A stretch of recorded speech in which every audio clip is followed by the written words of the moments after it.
Hi there, this is EU Option. In this channel we talk about politics in Europe.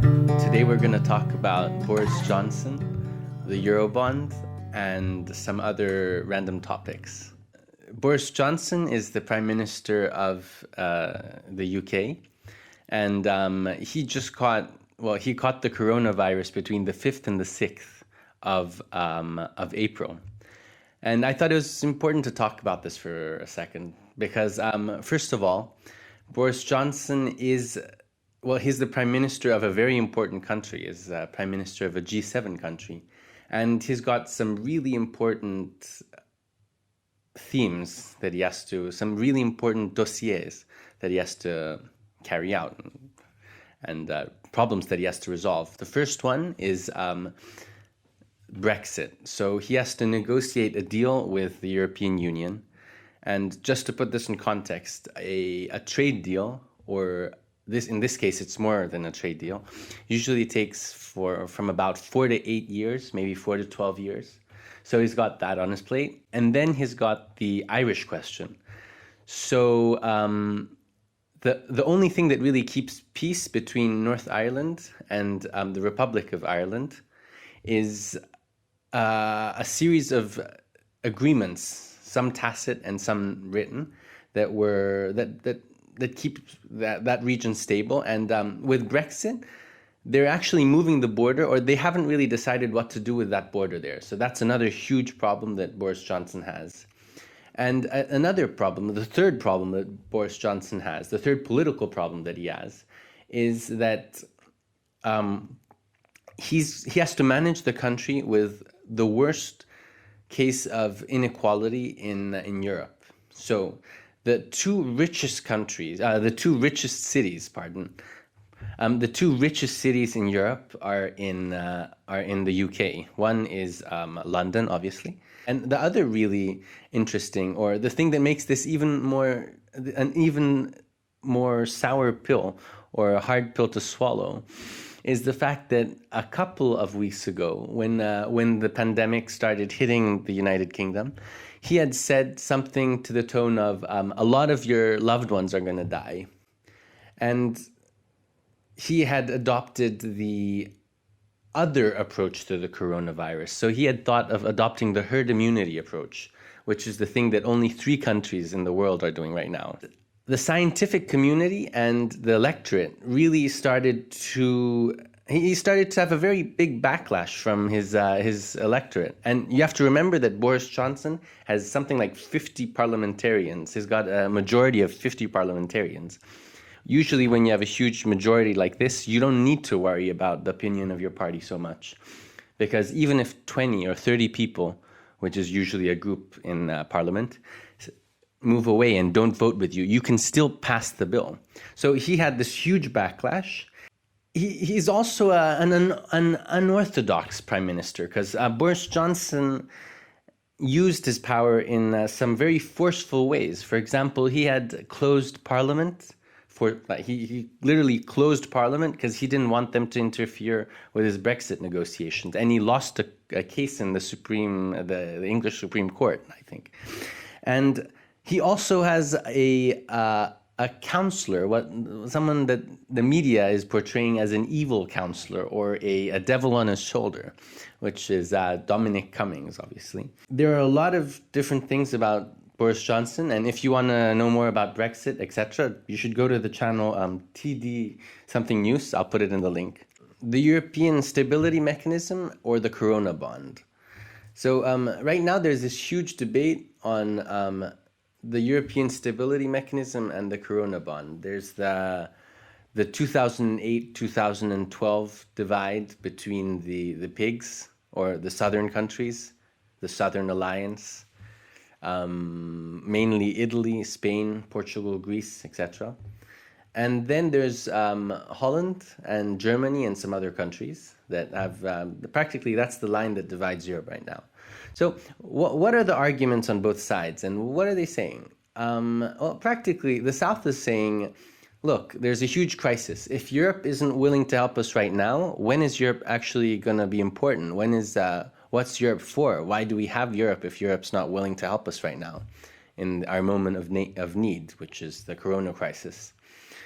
And they also have some other arguments, but most of them are, I think that's the main argument. It's that European solidarity is important. That's what they're saying. And then on the other side, I think, even though some of them, they're not saying it most of the times, they're saying, well, the southern countries haven't always kept to their pacts or their agreements. For example, Italy has, I think it never kept a deal. So every time they made an agreement and they said in the medium term they would reduce their debt or do something or cut spending, etc., they never did it. And there's also this project that's called this early pensioning system, I think you could call it. It's called Quota Cento. And it helps people go to pension early. So it's not an investment. It's something that goes against many of these guidelines that were put on Italy. So that's one argument. Italy actually has a portion of its GDP that's calculated, and it's called the dark GDP. And it's all the illegal activities that are part of the Italian GDP, which is something it's important to know. Actually, I agree with the southern countries, but I just think it's important to say this anyway. Giuseppe Conte is asking for a government bond or a government security that's backed by the whole European Union. And why is he asking for a commonly backed security?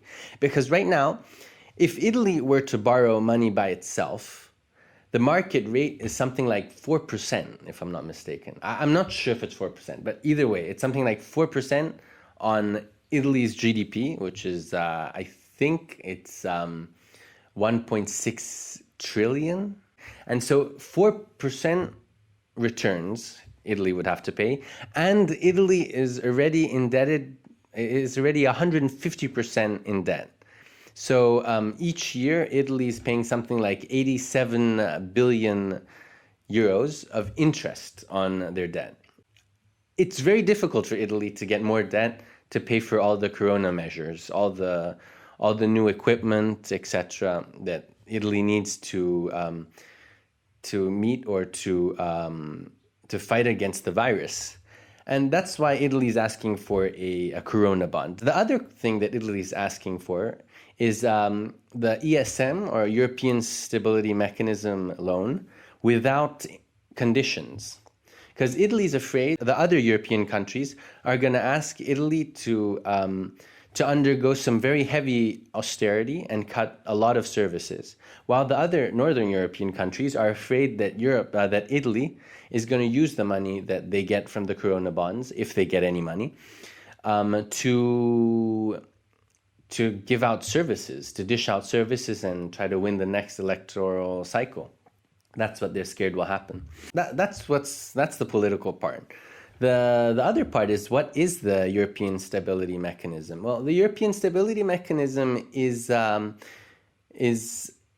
something that was created in 2012.